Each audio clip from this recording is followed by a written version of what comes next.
Hi everyone, এর আগে আমি HTML এর দুটো ভিডিও দেখিয়েছিলাম আর চতুর্থ অধ্যায়ের চারটা। এবারে আমরা দেখাবো চতুর্থ অধ্যায়ের পঞ্চম ভিডিও, HTML এর 3 নম্বর ভিডিও। ঠিক আছে, তাহলে চলো আমরা শুরু করি।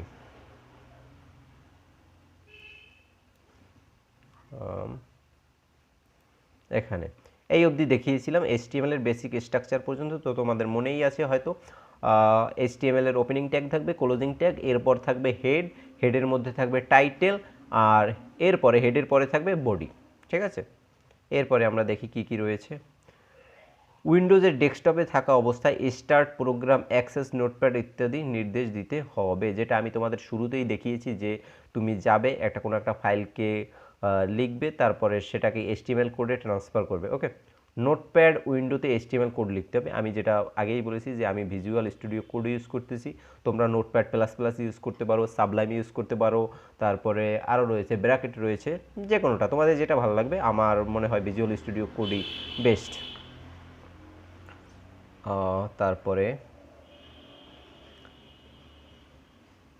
2 নম্বর গেল, 3 নম্বর পয়েন্ট কি আছে, ফাইল সেভ নির্দেশ না দিয়ে কোনো HTML এক্সটেনশন টাইপ সেভ বাটনে ক্লিক করে ডকুমেন্টটি সেভ করতে হবে, HTML ফাইলটি তৈরি হবে। ঠিক আছে, আমি তোমাদের যেমনটা দেখিয়েছিলাম, এটা সম্ভবত প্রথম ভিডিওতে দেখিয়েছি। এই যে টিউটোরিয়াল 3-র পরে HTML, তোমার এক্সটেনশনটা কিন্তু হতে হবে HTML, না হলে কিন্তু ফাইলটা HTML হবে না।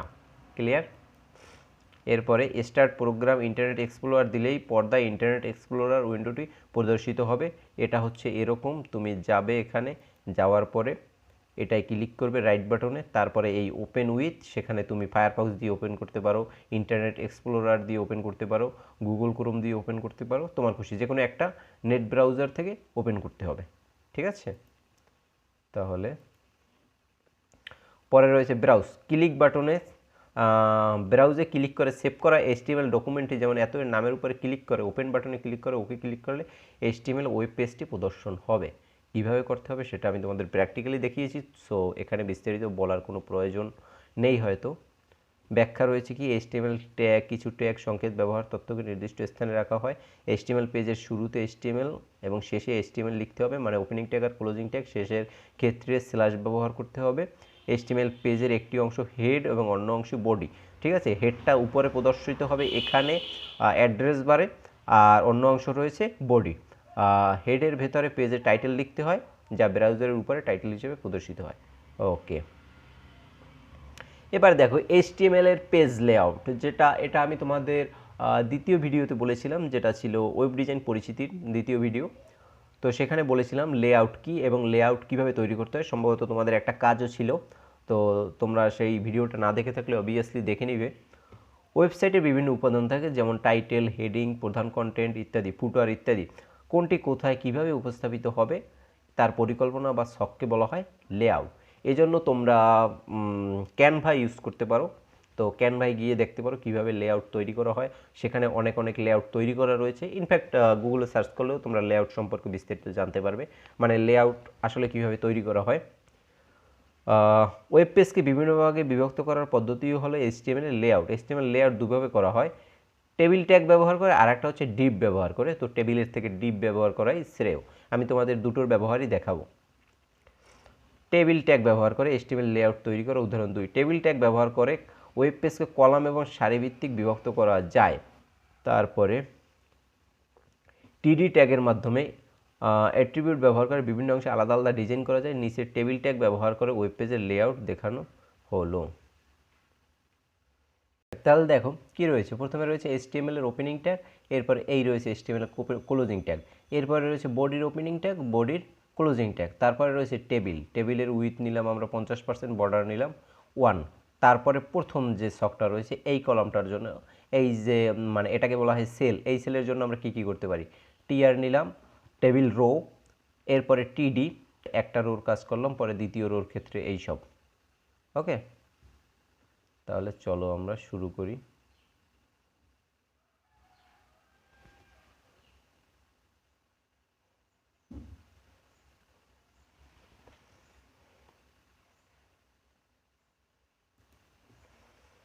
তাহলে এই নিলাম আমরা, আর এক মিনিট আমি একটু দেখে নিই।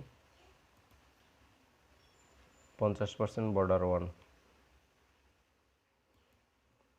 তাহলে নিলাম 50%, তারপরে হবে বর্ডার, বর্ডার নিলাম আমরা 1, দ্যাটস গুড। তারপরে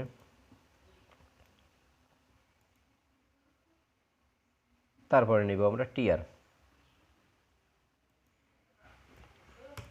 টিআর নাও, টিআরের মধ্যে আমাদের নিতে হবে টিডি। ওকে, এই টিডির মধ্যে আমাদের টিডি কতটা জায়গা নেবে দেখো, সম্ভবত 100% জায়গা নেবে, 2টা সেলের জায়গা নেবে, ঠিক আছে। কলাম কলেস্পাম 2, তারপরে বিজি কালার হবে ইউলো, দ্যাটস গুড। ওকে, তাহলে দেখো আমাদের এই রোটা 2টা কলামের জায়গা নেবে, সেই জন্য হবে কোলেস্পান 2, ঠিক আছে। তারপরে বিজি কালার আমরা ইউলো দেব না, আমরা দিলাম মনে করো রেড, ঠিক আছে, কালার দিলাম আমরা রেড। এরপরে আমাদের ভিতরে যে লেখাটা আসবে সেটা কি হবে, একটু বড় করে দেখাবে, যার কারণে আমরা নিব H1 ট্যাগ নিয়ে এন্টার প্রেস করো, হয়ে গেল। এর ভিতরে আমরা কি লিখব, এর ভিতরে আমরা লিখব কি ছিল, আইসিটি শিক্ষা নাকি এরকম কিছু, এর ভিতরে ছিল HSC ICT শিক্ষা, তাহলে আমরা ওইটাই লিখি, HSC ICT শিক্ষা। তাহলে আমরা লিখব আইসিটি লার্নিং, লিখি আইসিটি লার্নিং। ওকে, এবার এটাকে আমরা একটু ফরম্যাটিং করে নিই, ধরো ফরম্যাট ডকুমেন্ট। দেখো এবার কিন্তু দেখতে সুন্দর লাগছে জিনিসটা, আর বুঝতেও সুবিধা হচ্ছে যে আমরা একটা টেবিল নিলাম যার উইথ 50%, বর্ডার নিলাম 1, ওকে। তারপরে টিআর নিলাম, এই টিআর এর ওপেনিং ট্যাগ, এই হচ্ছে ক্লোজিং ট্যাগ। এরপরে এই টিডির মধ্যে নিলাম আমরা কোলেস্পান 2, মানে আমাদের এই সেলটা 2টা ঘরের জায়গা নেবে, 2টা কলামের। তারপরে বিজি কালার দিলাম আমরা রেড, এরপরে H1 নিলাম, H1 এর ভিতরে লিখলাম আমরা লার্নিং। এবারে কোডটাকে আমরা সেভ করি, সেভ করে আমরা কোডটাকে রিলোড করব। রিলোড করার পর কি আসে দেখো, এই যে এই, ঠিক আছে। আমরা যেহেতু 50% দিয়েছি, এই জিনিসটা এখান থেকে বোঝো, আমরা দিয়েছিলাম কতটা 50%, যার কারণে এতটা জায়গা নিচ্ছে। আমি যদি 100% দিতাম তাহলে কিন্তু সমগ্র জায়গাটা নিত। তাহলে দেখো এই টিআর শেষ, এরপরে আবার আমরা আর একটা টিআর ওপেন করব, টিআর, ঠিক আছে। এরপরে আমরা নিব কি টিডি, তো এই টিডি আমাদের কতটা জায়গা নেবে 25%, তাহলে উইথ হবে WIDTH, উইথ হবে কত 50%, না 25%, কালার কি হবে বিজি কালার, তোমরা বলো কি কোন কালার সেট করব, স্কাই ব্লু দিই, স্কাই ব্লু, ঠিক আছে। এরপরে ভিতরে কি ছিল, মেইন মেনু ছিল, ওকে। তাহলে মেইন মেনুটা আমরা বোল্ড করব, তাহলে বি দিও, তার ভিতরে লিখবো আমরা মেইন মেনু, MENU মেনু, ঠিক আছে। তারপরে এখানে আমরা একটা বিআর ট্যাগ ইউজ করব, মানে পরবর্তী লাইনে কি কি শো হবে, বিআর ট্যাগ ইউজ করলাম। তারপরে পরে লিখবো আমরা এক দাও ডট, তারপরে কি কি ছিল আমাদের সেটা একটু দেখি, ছিল ICT trend, networking, digital device, তো আমরা এসবই লিখব। তাহলে আইসিটি ট্রেন্ড, তারপরে এখানে একটা বিআর ট্যাগ দিতে হবে, কারণ আমরা লেখাটাকে পরবর্তী লাইনে শো করতে যাচ্ছি, বিআর। তারপরে 2 নম্বরে দেব আমরা নেটওয়ার্কিং,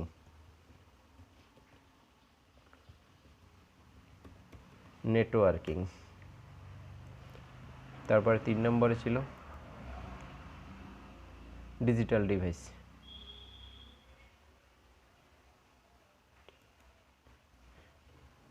এখানে এ হবে না ও হবে। তারপরে 3 নম্বরে হচ্ছে ডিজিটাল ডিভাইস, DEVIC, ওকে। আমরা এতটুকু সেভ করে নিই, এরপরে এর কাজটা দেখি আমরা, তারপরে তোমরা বুঝতে পারবে। সেভ করে রিলোড করতে হবে পেজটাকে। তাহলে দেখো এখানে কিন্তু আমরা জায়গা নেব 25%, কিন্তু যেহেতু আমাদের এরপর পরে যে 75%-এ কিছু নাই, সেই কারণে আমরা টোটাল অংশটা নিয়েছি, ঠিক আছে। যদি জায়গা থাকতো তাহলে কিন্তু সে কতটুকু জায়গা নিত 25%, মানে এই পাশে যদি কোনো কন্টেন্ট থাকতো। এবার আমরা ওই পাশে কন্টেন্ট লোড করব, ও পাশে কী কী ছিল দেখো, ওপাশে কিছুই ছিল না, শুধু একটা বড় ফাঁকা ঘর ছিল, এখানে ছিল বুক কমেন্টস বুক। পরে তাহলে একটা টিডি কাজ গেল, আমরা আর একটা সেল নিব, তাহলে আর একটা টিডি লেখো, টিডি লিখে এন্টার প্রেস করো, দ্যাটস গুড। এরপরে আমরা কি কি নিব তোমাদের মনে আছে? টিডির মধ্যে আমরা নিব এইটার উইথ ছিল 25%, এই যে এইটার উইথ ছিল 25%, তাহলে বাদ বাকি 75% আমরা নিব এখানে।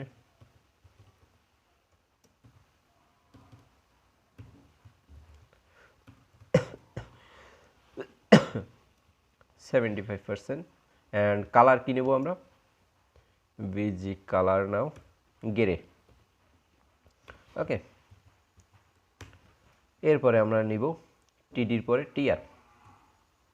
তোমার মনে করবে টেবিলের সেলের জন্য টিডি, ও টিআর তো আমরা আগেই নিয়েছি, টিআরের দরকার নেই। ভিতরে কী হবে সেইটা এবার আমাদের লিখতে হবে। তাহলে ভিতরে শুধুমাত্র একটা বুক কমেন্টস ছিল, আমরা ওইটাকে বোল্ড করে লিখি, বি এর মধ্যে বুক কমেন্টস, ডাবল ওকে বুক কমেন্টস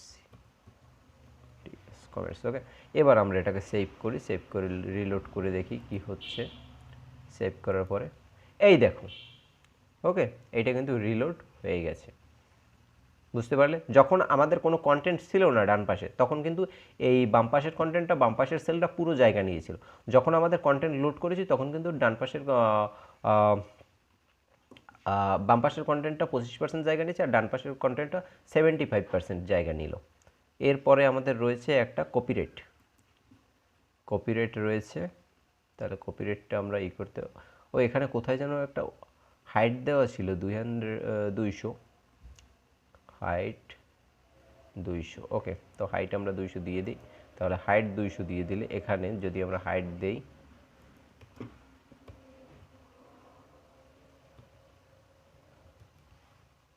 হাইট 200 পিক্সেল, তাহলে কি হবে দেখো, কন্ট্রোল এস দিয়ে সেভ করে নাও। এই দেখো সেভ হয়ে গেল, 200 পিক্সেল জায়গা নিল, দ্যাটস গুড। এবারে আমাদের একটা কপিরাইট আছে, সেই কপিরাইটটি লিখতে হবে, আর একটা টিআর নিতে হবে, তারপরে টিডি, ঠিক আছে। আর এই যে নিচের এই সেলটা, এটা কিন্তু একাই দুটো সেলের জায়গা নেবে, দুটো কলামের জায়গা নেবে, যার কারণে হবে কলস্পার্ম, ওকে। তাহলে চলো, প্রথমে হবে কি, এই টিডির কাজ তো শেষ, তারপরে প্রথমে হবে ও টিআরের কাজও তো শেষ, ও টিআরের। তাহলে এই টিআরের পরে আমরা আর একটা টিআর নেব, টিআর টিডি, এখানে উইথ দেই আমরা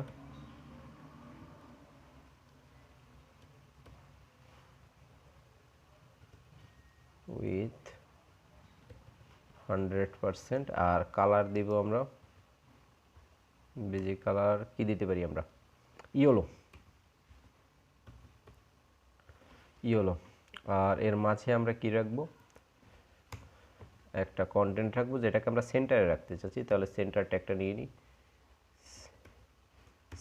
সেন্টারে কি রাখবো আমরা, কপিরাইট,